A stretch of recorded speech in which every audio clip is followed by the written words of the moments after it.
extent of the area they have to walk around? Or yeah, this is the extent that these animals currently have to walk around. We get that question a lot. I've even asked the question. Interestingly enough, animals are just like humans in a lot of ways. They're lazy. That doesn't mean it's good for them, but if you gave them 100 acres or 50 acres here, most of the time, not all the time, but most of the time they'd be right next to the barn because that's where they're fed. And if you do that with your horses or your cows, you see the same kind of behavior quite often. We do hope in the future that we have animals that we can walk, like they walk the animals, the elephants in Pittsburgh. They walk them around the paths and give them exercise.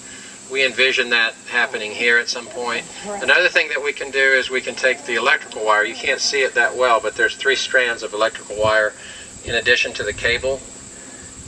Elephants, like other animals, respect that. They stay away from it. We can take maybe 4 acres of the woodlands and put the electric wire around it and then turn the elephants into that. Now these are elephants that we can walk, that we can handle, where Brad would be able to go in with them and move maybe 3 or 4 animals, or maybe 5 or 6 or more into a wooded area, and maybe they spend a couple days in there and then we move them to another area another time. So hopefully that'll happen in the future. Yes, ma'am? What do you do with the waste? What do you do with the waste? What do we do with the manure? Right now we're spreading it on the fields, the hay fields. In the future, you can see over here to the left when we go back down, there's a part of the building that's not finished yet. That is space reserved for a biomass furnace. We've found out that we can burn elephant manure. It burns as well. Because the stomach of an elephant is relatively inefficient, 40 to 60% of what goes in, the hay that goes in, comes out. That elephant manure actually burns with the same BTU value as wood chips. It's hard to believe, but we've tested it. And so we have a grant right now that's outstanding that we'd like to get. We've got half the money raised. Hopefully in the next 2 or 3 months we'll get the rest of it raised, and we'll be burning elephant manure, along with switchgrass and other fuels. All right, what we're going to do, one quick question. We're going to answer more questions, but we're going to do that as we're walking. We're going to walk down the road, take the first right, and go into the building. Okay, what was the next question? Is there a place of water for them to swim or have There mud? currently is not a pond in there where they can swim, but they do have a mud hole that they've dug. And when we build the next barn, we're hoping that we build a pond that goes along with that. You went to peek? No, my neighbor did. In our honeymoon. Just don't fall into the... No, we will not. You have a number, I can give you a call. Yeah, I'll get you. Okay.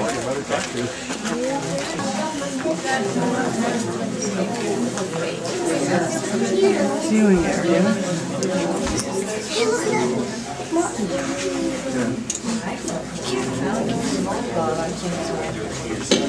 Okay, this is an area that we built for the public, even though we're not open to the public. Go figure. We think it's important for our neighbors, Somerset County residents, to be able to come here and see what we have here in the county. We are not open to the public, and probably won't be open large scale to the public. What we'd like to do is start, we wanted to start it actually about a year ago. We'd like to have a limited number of tours come through, maybe 5,000 people a year in groups of 30 or 40.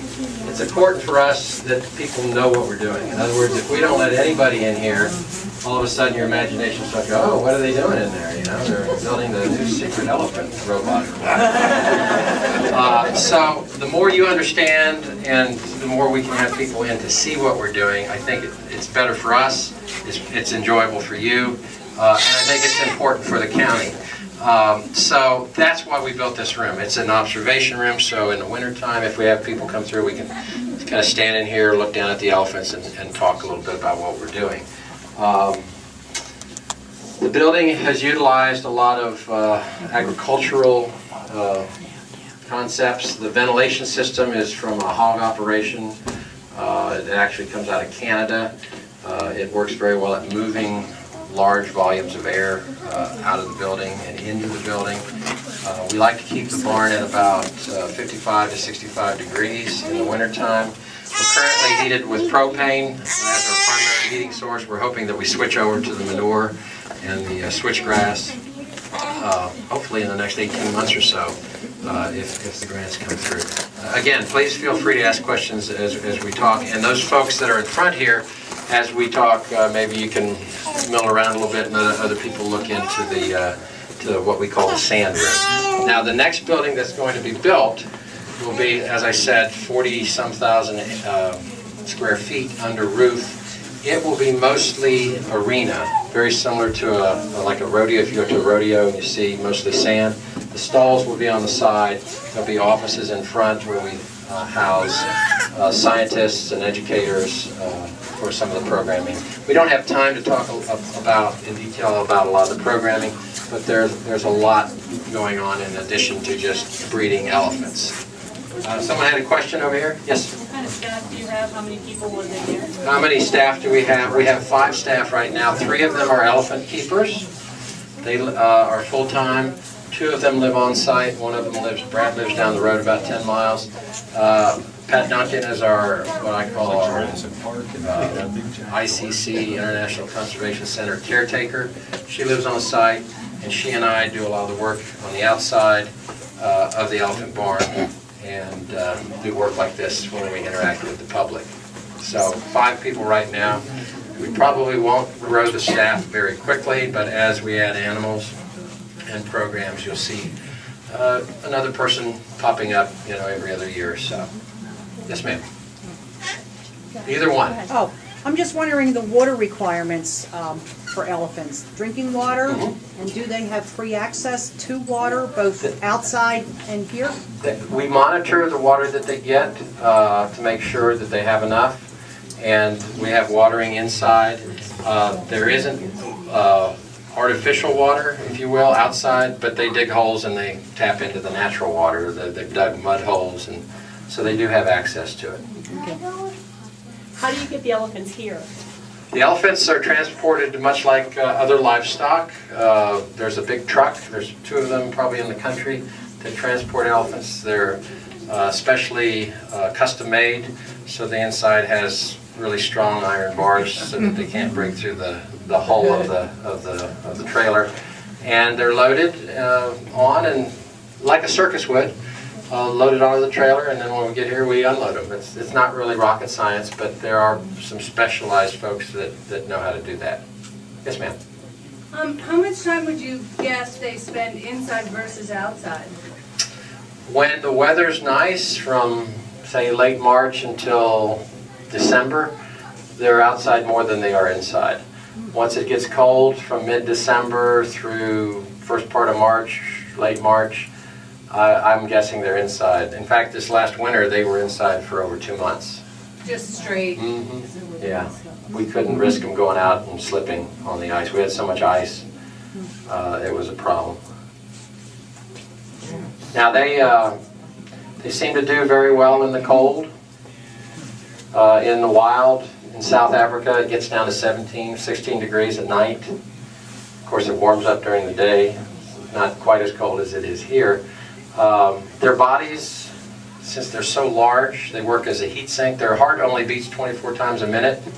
If you think your heart beats 72 times a minute, say a mouse or a hummingbird's heart beats hundreds, maybe 800 to 1,200 times a minute. An elephant is, with the size, they heat up during the night, they go out, their body works as a heat sink.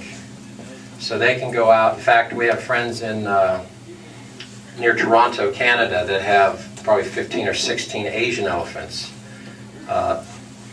They go out in the wintertime, they break 8 inches of ice and go into a 20-acre pond, actually submerge themselves into the pond. Now that's cold, and they do that willingly. So they can handle the cold for a certain period of time. After that heat dissipates from their body, which it will, even though they're large, they need to come back in and recharge. So they can handle it. We have to be careful they don't get frostbitten, even though they have thick skin. They have very tender skin around their ears and other places on their body. So we have to be careful of the wind, kind of the wind chill factor, and we have to take into account